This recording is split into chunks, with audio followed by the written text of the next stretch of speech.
They were supposed to be enemies. One hunted, one fled. But fate melted the line between them. The ice cracked earlier that year, louder than usual, deeper than before. For weeks, the wind carried the groans of a breaking world, and the snow no longer crunched. It sighed. On the edge of that unraveling white, a mother bear wandered with slow, heavy steps. Her coat, once thick and brilliant, hung loose with exhaustion. Her breath came in clouds too small for the size of her body. She had been searching for days for seals, for fish, for anything, but mostly for her cub.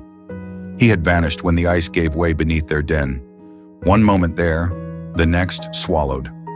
She had waited beside the hole for 2 sunsets. Her massive frame curled like a question around the frozen edge. But no cry came, no movement, just the hollow stillness of a sea too quiet to care. She should have moved on. Instinct said to, but grief had made her still, until the wind brought her something new. It wasn't a scent she knew, not seal, not fish, not her cub, but it was small, alive, crying. The sound led her to the remains of a human research station, abandoned, rusted, partially buried in snow. And behind a collapsed canvas tent, huddled against a half-frozen sleeping bag, was a shape she should have lunged at, a baby harp seal, alone, shivering, and very, very wrong. It should have fled at the sight of her, and she should have crushed it without thought. But neither moved. They just stared, 2 orphans surrounded by a world that had forgotten them. The cold wrapped them in silence. No storm, no noise, just the soft breath of something breaking and something beginning at once. She stepped closer. It didn't flinch. Her paw hovered above the snow, not to strike, but unsure. What do you do with a life you're supposed to end, when all you want is not to be alone? That night, they slept side by side, not because it made sense, but because nothing else did. She didn't hunt that day, didn't move much at all. The baby seal had stopped crying by morning, but its eyes followed her with a strange trust, as if it had already decided she wouldn't hurt him. She should have walked away, should have left it to its fate, but the patch of snow beside her felt too empty now to return to. So she stayed, at first just nearby, a few feet away, close enough to hear the pup's breath, close enough to feel less alone. The seal made no sound, just curled tighter whenever the wind picked up. And when a flurry swept across the station ruins, she stepped between it and the snow, shielding him with her massive body like she once had for her own. That's how it began, not with a bond, but with shelter. The nights were colder now, longer, hungrier, and yet she shared her warmth, curled her body so he could press against her side, even though her ribs showed through her fur. When he whimpered in his sleep, she would gently nudge his head back under the fold of the old sleeping bag. She had no milk, no language, no reason, but she had space, and he filled it. Days blurred. She moved farther only when necessary, but never far enough that he vanished from sight. Once she returned from a scavenging trip to find a silver gull circling above him. Her roar, weak as it was, sent the bird screeching into the sky. She had never protected a seal before, never thought she would, but her instincts didn't ask questions anymore. They just chose. The seal in turn began to follow, waddling clumsily behind her, sliding across icy patches, stopping when she did, moving again when she looked back. He couldn't hunt, couldn't fight, but he stayed. And she, who had lost everything, began to guide again, slowly, quietly, as if a rhythm she thought had ended was still playing beneath the snow. Then came the storm, thick winds, whiteout blizzards, the kind that erases everything, tracks, scents, time. She couldn't find shelter in time. Her paws bled from walking too long. She collapsed beside a frozen boulder, her breath shallow, her body too weak. But the seal, he didn't leave. He curled beside her, pressed against her stomach, his tiny body trembling to generate warmth. He squeaked, again and again, until something in her stirred, until her eyes opened, until her paws moved once more. Not for herself, for him. They weren't the same, not even close, But somehow their brokenness had fit together like pieces of a world nature had tried to separate, and now neither was willing to let go. Not when the wind howled through broken wires, not when the sun vanished for days and the cold snapped even the trees in silence. The world around them had given up on warmth, but they hadn't. Not on each other. It wasn't survival anymore. It was choice. She no longer walked ahead. She matched his pace, slower, gentler. When he fell behind, she waited. When he cried out, she turned. It wasn't mothering in the way she'd known it. It was something quieter, a mutual knowing, a rhythm they had created in a place that had stopped making sense, and somehow others noticed. A drone from a distant research team picked up strange footage one morning, a polar bear resting beside a seal pup, not devouring it, not ignoring it, but curling around it in sleep. The clip went viral. Scientists called it anomaly. Some said desperation, others miracle. But those who looked closely saw something else. They saw the way she stood between the pup and the wind, the way he followed her shadow, the way neither flinched when the other moved. It wasn't instinct, it wasn't coincidence. It was a story unfolding where none should have been possible, and in the quiet edges of the Arctic, where no one was watching. That story kept growing. They found food, barely. She taught him how to press his body low across wind-flattened snow, how to find warmth not just from shelter, but from presence. He showed her something else, how to rest again, how to soften without losing strength, how to grieve without being hollow. Their bond, once fragile and strange, became fact. When rescue finally came, it was the seal they tried to help, the bear they feared, until they saw how she stood over him when the machines got too loud, until they saw how he cried when they tried to separate them. One ranger paused. He'd been taught bears were dangerous, that they weren't to be trusted, but he'd never been taught what to do when a bear shielded a seal with the same fierceness a mother shields her child. So he waited, watched, and in that pause, something shifted. Not just in the team, but in the world, because nature had written a new rule, and they were there to witness it. It wasn't just the researchers who changed. Word spread, photos circulated, headlines called it the unlikely bond that melted ice. But the truth was quieter than that, more sacred. This wasn't a spectacle, it was a vow, one that neither of them had spoken, but both had kept. And as more people came to see, through lenses, through awe, through tears, they saw something they couldn't categorize. They stopped using words like predator and prey. They stopped assuming instinct was the only law, because in front of them, walking paw beside Flipper, was proof that even the wild could choose compassion. And choice? It echoed louder than any roar. The bear no longer fled from the sound of people. She stood tall, but calm between them and her strange adopted child. The pup no longer cried when strangers came close, only watched, blinking with the same steady trust he had offered her that first night in the snow. And when the team finally left, they didn't take them. They left behind a new shelter, a quiet spot with fish stored safely, with warm bedding stitched from what remained of the human station. They left it not for research, but for them. Not to observe, but to honor, because some bonds weren't meant to be explained, only remembered.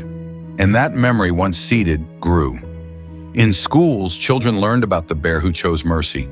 In sanctuaries, rangers paused before labeling what love could or couldn't look like. In places where people had forgotten how to soften, the story softened them. It became legend, not because of what they were, but because of what they chose to become. Not a mother and her kind, not a cub and his kin, but a promise, one the wild had never spoken aloud, but always needed. They became more than survival, more than instinct. They became a reminder that healing doesn't always come from what's familiar, but from what's willing. And in their togetherness, they taught the world something it had forgotten, that love isn't limited by form, that warmth isn't measured by blood, that sometimes the most powerful families are the ones forged by loss. In the white silence of the Arctic, where the wind once only whispered grief, now echoed the gentle rhythm of shared breath. Two shadows moved through the snow, one broad and heavy, the other small and smooth. One guided, one followed, but neither led. They simply walked together. And long after the storm, long after the footage faded from headlines, they remained, side by side, no longer just barren seal, but something new, something beautiful, something that dared to defy everything written before, not in books, not in science, not even in the stories passed down through tribes who had lived with ice longer than time could track. Because no one had written this. No one had imagined that a predator could carry peace, that prey could offer purpose, that in the bitter quiet of melting snow, where extinction had once been the only ending, two forgotten lives could write a different one. And so they did. They lived without a guide, without a rule book, without a path. Each day, a new step. Each breath, a small rebellion. Each glance between them, a wordless vow. As long as we both choose, this doesn't end. And somehow the world changed a little. Not because it understood, but because it paused, because it saw, because something about that image, white fur beside silver skin, strength beside fragility, felt like hope. Not forced, not spoken, just real. And in a time when everything felt like it was falling apart, that kind of hope mattered more than ever. Because it wasn't just about a bear and a seal anymore. It was about every moment someone chose to stay instead of walk away. About every time a line was drawn and then stepped across. It was about the invisible threads we pretend don't exist, between us and them, between wild and tame, between what is and what could be. She had no words. He had no name. But together, they told a story more powerful than any spoken language. They became a mirror, for the mother who lost a child and found healing in giving, for the orphan who had no home but created one through trust, for the stranger watching through a screen who remembered what it felt like to be seen, to be chosen, to be safe. Because love doesn't need explanation, only willingness. And somehow in that frozen nowhere, with no one to teach them how, they showed us what it means to begin again. Not as what we were told to be, but as what we choose to become, together.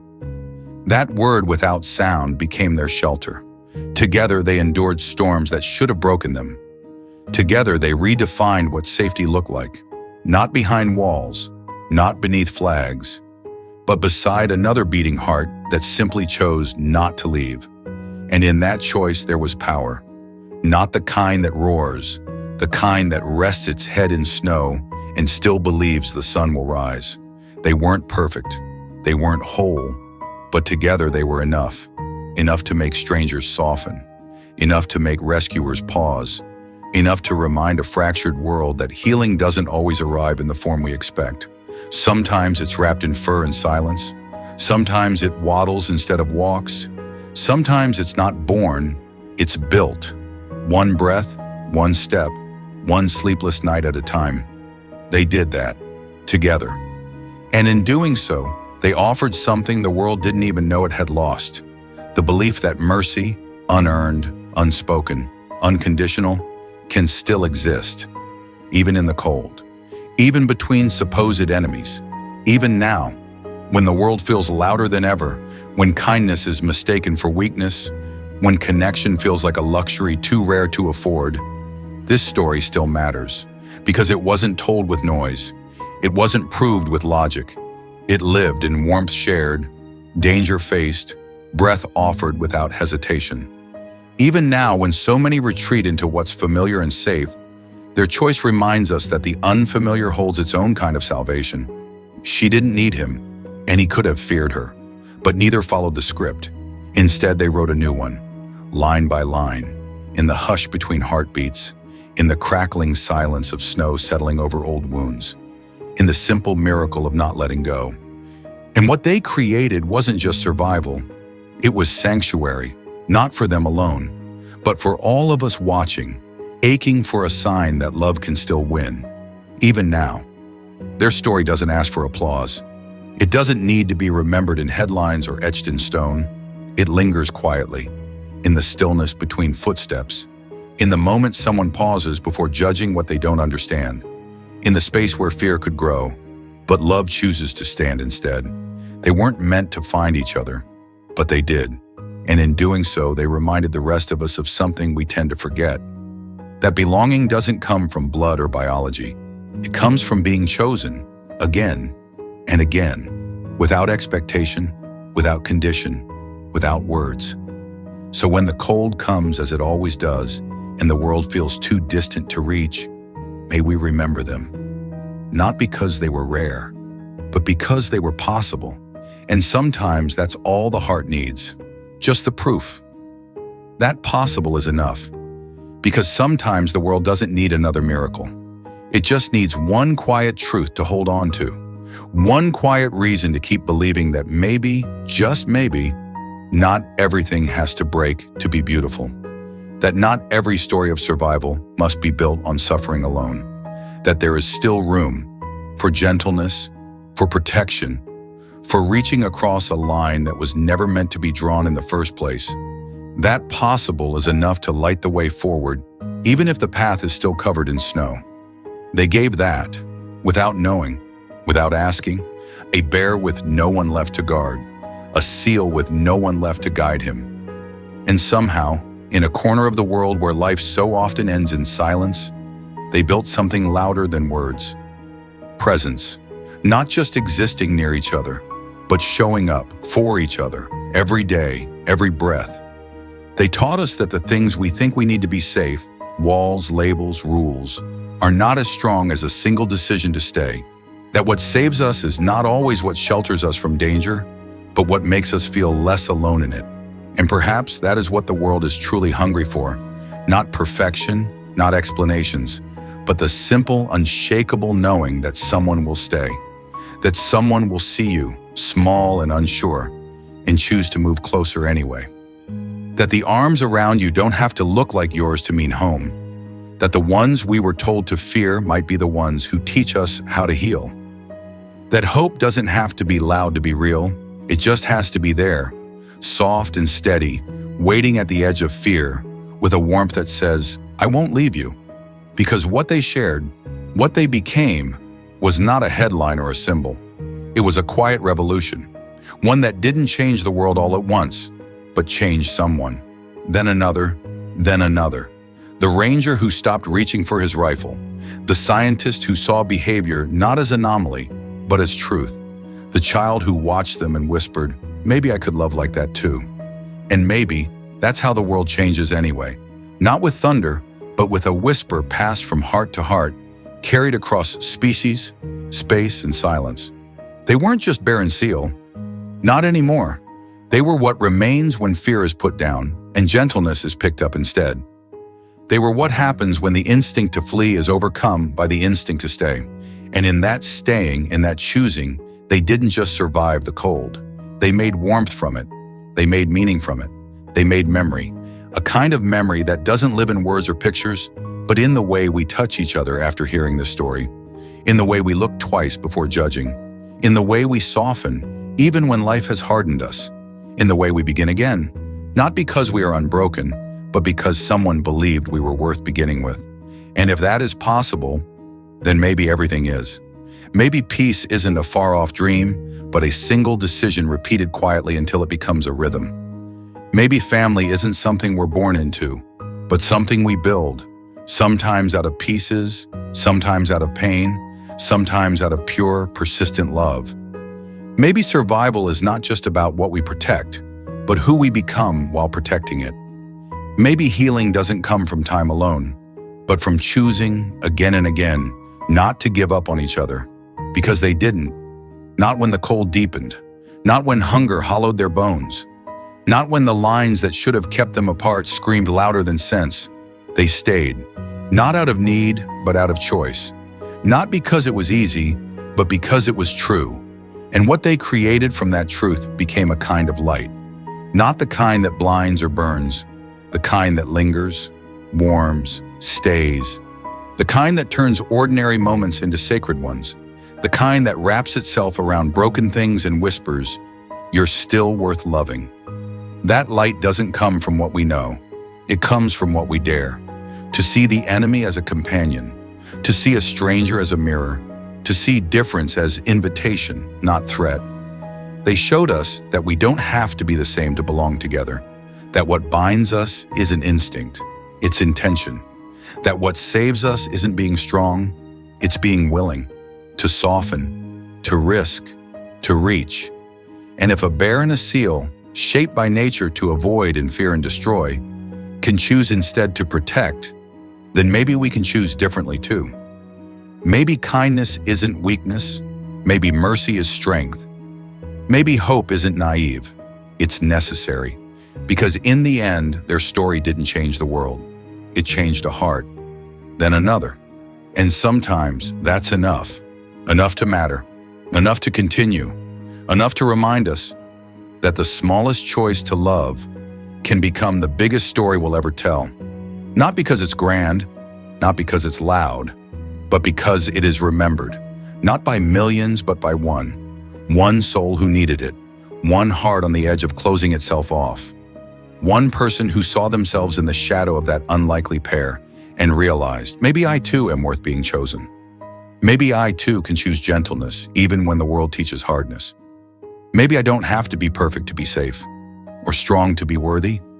Maybe just staying, just showing up, just opening my heart again. Maybe that's enough. And if a bear can hold back her fear long enough to share warmth, if a seal pup can bury his instinct just long enough to trust, then what else is possible? Maybe forgiveness, maybe reunion, maybe love that needs no explanation, only presence. They didn't set out to teach us anything. They didn't ask for the cameras or the stories or the awe. They simply lived, one beside the other, and in doing so, rewrote what we thought the wild was capable of. But maybe the wild was always capable of this. Maybe we were the ones who forgot. And in remembering, in retelling, in reliving that simple miracle of shared breath between supposed enemies, we become part of it too. Not as witnesses, but as carriers of a truth far older than fear, far softer than survival. That to love without reason, to stay without certainty, to protect without obligation is the bravest thing any of us can do. And that is the kind of story that doesn't end here, because stories like theirs aren't meant to fade when the screen goes black. They're meant to settle in the quiet corners of our hearts, meant to echo in our smallest choices, the ones no one sees. The moments when we soften our voice instead of raising it, when we pause before turning away, when we stay 5 seconds longer beside someone who doesn't look like us, speak like us, or live like us, but still somehow feels familiar. These stories are seeds, carried not in headlines or hashtags, but in the way we begin to see each other, in the way we carry hope, not as a shield, but as an offering, in the way we become brave enough to believe that compassion isn't rare, just forgotten, and remembering is how we bring it back. Not through grand gestures, but in the ordinary magic of choosing love when no one expects it, of becoming shelter, even when we're still finding our own, of being the warmth in someone else's storm, even if all we can offer is presence. Because the truth is, what that bear and that pup gave the world wasn't just comfort, it was permission to love anyway, to protect anyway, to hope anyway. And when we do, when we choose to keep that story alive in the way we treat the next stranger, the next frightened soul, the next small and trembling life, then we aren't just remembering them, we are continuing them. Their story becomes our story, passed not through words, but through tenderness. And as long as we carry it, quietly, consistently, imperfectly, it will never truly end. Because stories like theirs aren't bound by pages or pixels. They breathe through us every time we remember that softness can be strength, that silence can be sacred, and that the most powerful bonds are often the ones no one expected to form. They stay with us not because we retell them, but because we begin to live like them, slowly, quietly, without applause, without certainty, but always with intention. They live on in the warmth we offer to someone who's been left in the cold, in the patience we give when it's easier to walk away, in the instinct we silence, not to protect ourselves, but to make space for something new, something real, something gentle, And isn't that what we all hope for? Not a perfect world, but a real one, where love isn't limited by species or circumstance, where safety doesn't require sameness, where the wild isn't just a place of danger, but a place of deep, sacred belonging. Their story is a lantern now, not lighting a path already made, but guiding us to create one step at a time, with trembling hands, with soft hearts, with the courage to believe that if kindness lived there, between a bear and a seal, then it can live here too, in our homes, in our choices, in our watching, and in our becoming. Because we don't need to be strong to begin again. We just need to be willing to sit beside the unfamiliar, to stay in the silence, to choose love without needing it to make sense. And maybe, just maybe, that's how everything changes. Not with noise, not with power, but with presence. And so their legacy lives not in the past, but in the next small, quiet moment when someone dares to stay. A world shifts, not loudly, not for everyone to see, but deeply, irreversibly, for the one who needed it most, for the trembling soul who expected to be left, for the wounded heart bracing for the door to close again, and instead finds it held open, without condition, without question. That moment becomes more than comfort. It becomes a signal, a thread, a bridge, proof that maybe we're not as alone as we thought, that someone sees the fear, the weariness, the hesitation, and chooses not to run, but to remain. This is how the smallest choices echo the loudest, not through volume, but through presence, not through perfection, but through persistence. Because to stay in a world that teaches us to leave is radical. To stay when instinct says run is a kind of rebellion. To stay when no reward is promised is love in its most unshakable form. They showed us that, with no words, with no witness, only breath beside breath, heart beside heart. And now that we've seen it, truly seen it, we can't unsee it. We carry it into the way we care, into the way we wait, into the way we welcome someone, human or not, into the safety of our presence. Because staying is no longer a reaction, it's a vow. And the world may never celebrate that moment, but someone will remember it forever. Not because time stands still, but because meaning does. Because what they created in the stillness of snow and silence didn't dissolve when the world moved on. It stayed in the breath of the forest long after their footsteps vanished, in the ripples of water where no one knew they'd rested side by side, in the air between all of us who carry stories that ask nothing more than to be felt. Forever isn't about remembering their names. It's about remembering their choice to stay, to trust, to love when every instinct said don't. That choice didn't save the world, but it did save a life. And sometimes, that's all it takes to save another. Because stories like theirs are seeds scattered in the wind. You don't always see where they land. But one day, somewhere quiet, somewhere unexpected, they bloom in a second chance, in a softened heart, in a hand reaching out when it once would have closed. And in that moment, whether days, months, or years from now, someone will do the unthinkable. They'll choose to stay, not for glory, not for gain, but because something inside them remembers what it felt like to be safe beside the unfamiliar, to be held by the unspoken, to be seen not for what they are, but for who they are becoming. And that, more than anything else, is what lasts. Not the image, not the ending, but the echo, software steady, endless, like the rhythm of trust rebuilding itself in silence, like the breath of something ancient returning, not with fanfare, but with presence. The kind of presence that doesn't need to explain itself, the kind that simply is, like snow falling on fur, like warmth shared without expectation, like a glance that says, "You're safe," and a body that stays still enough for another to believe it. This is the legacy they left, not in grand gestures, but in the slow, steady unraveling of fear, in the quiet rewriting of instinct, in the invisible thread between two beings who should have been strangers, but chose to become something more. And that thread, it stretches, it weaves, it holds, Not just them, but us, because stories like theirs remind us that we, too, carry the power to stay when it's easier to run, to open when it's safer to close, to soften when the world says harden.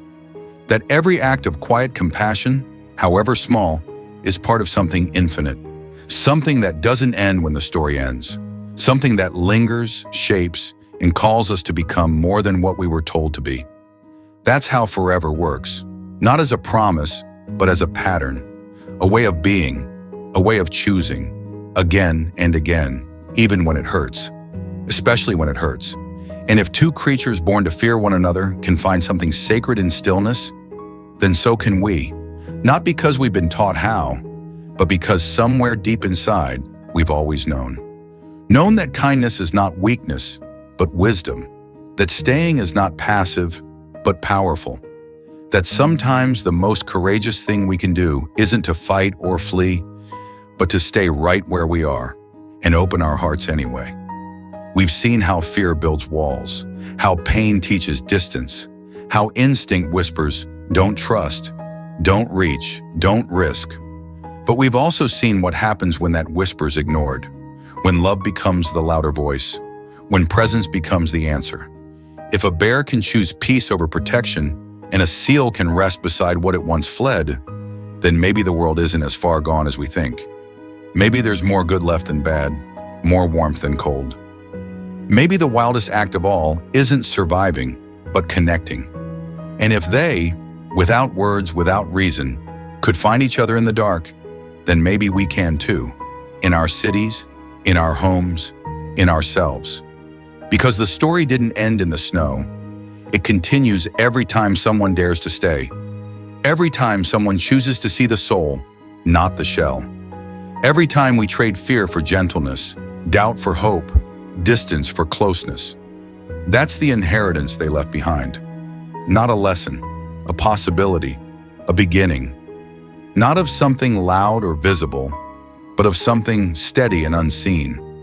The kind of beginning that happens inside, in a glance held a little longer, in a voice that softens mid-sentence, in a breath taken before reacting, in the quiet decision to believe that maybe the world isn't finished growing, maybe we aren't either.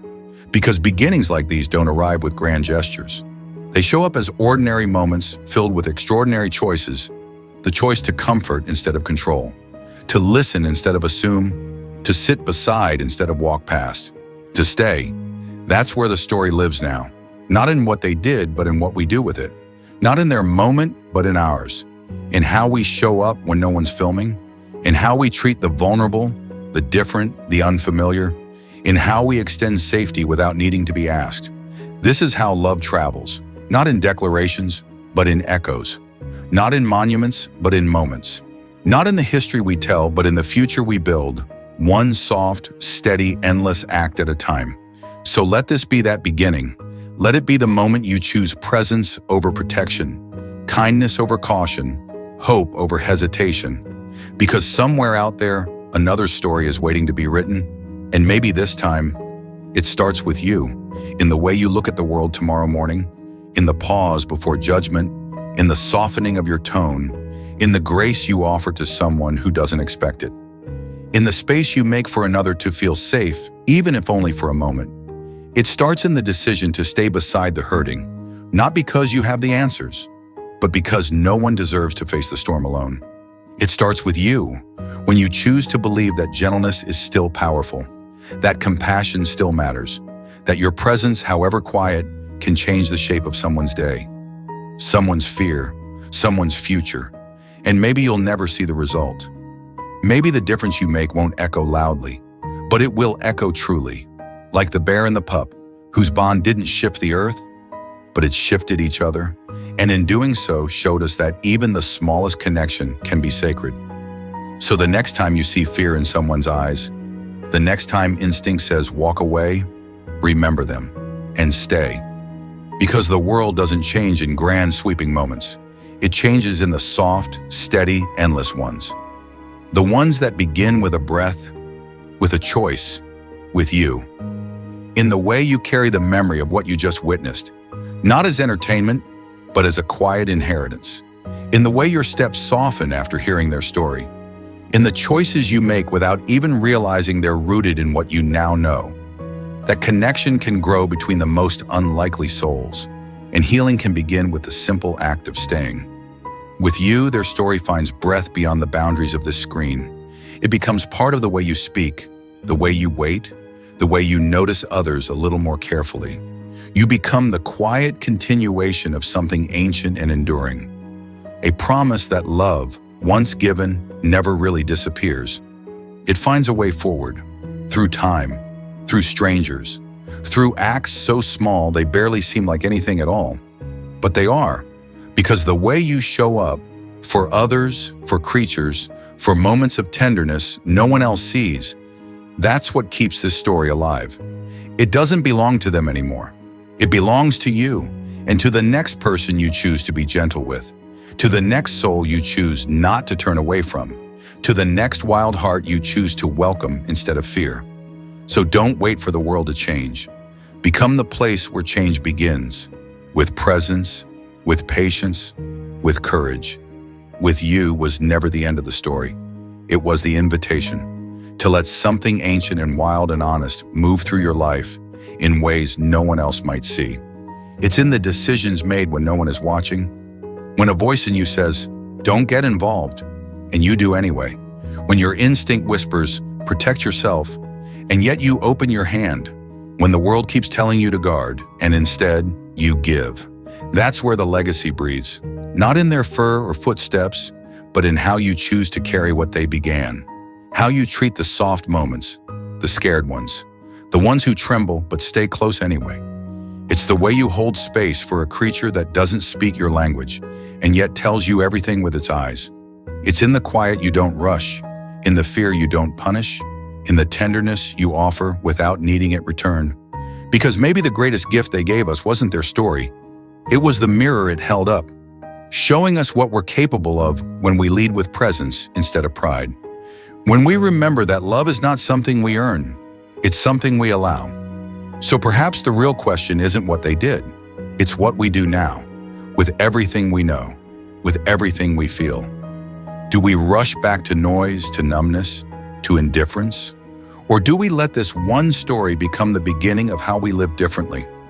More slowly, more gently, more willing to believe that even the most impossible connections are only waiting for us to notice them. And stay, not because it's easy, not because it's always clear what staying will mean, but because somewhere deep inside we all know the cost of being left behind. And so we choose, again and again, to be the one who doesn't leave, who sits quietly beside pain without trying to fix it, who offers presence instead of solutions. Who knows that sometimes the most powerful thing we can give another soul, human or animal, is the simple act of not going anywhere. Staying doesn't shout, it doesn't demand attention, it doesn't need to be seen to matter. It happens in the quiet gestures that often go unnoticed, the hand that doesn't pull away, the body that remains still so another can feel safe, the heartbeat that doesn't quicken when discomfort enters the room. It's the language of loyalty without obligation, of compassion without condition. And maybe this is the lesson they came to teach us all along, that in a world rushing to move on, there is healing in stillness. There is safety in consistency. There is magic in the moments when we choose to pause instead of push, listen instead of lecture, remain instead of retreat. Because staying doesn't mean we fix everything. It means we don't walk away from it. It means we carry what is heavy together. It means we let love work slowly, awkwardly, imperfectly, until trust begins to grow where fear once lived. And in that kind of love, something shifts, something softens, something starts to become possible that never was before. So no, staying won't change the whole world overnight, but it might change a world for someone, and sometimes that's enough. And in the end, what remains isn't the moment they met, or even the bond they built, but the space they created for one another. A space where fear was replaced by stillness, where instinct softened into understanding, where survival gave way to something deeper, belonging. Because that's what true presence gives us. Not control, not certainty, but a place to rest, a reason to exhale, a glimpse of who we might become if we let go of what the world told us we had to be. Their story didn't need words to matter. It needed only eyes willing to see and hearts brave enough to feel. And somewhere between the silence and the snow, between the watching and the waiting, something ancient was remembered, that we were never meant to survive alone. That love, the real kind, the kind that changes things, was always meant to be lived side by side. So when we ask what it takes to build a better world, maybe the answer is simpler than we thought. Maybe it starts with less noise, more stillness, less fixing, more staying. Not everywhere, not always, but here and now, when it matters most. Stay long enough for something beautiful to begin.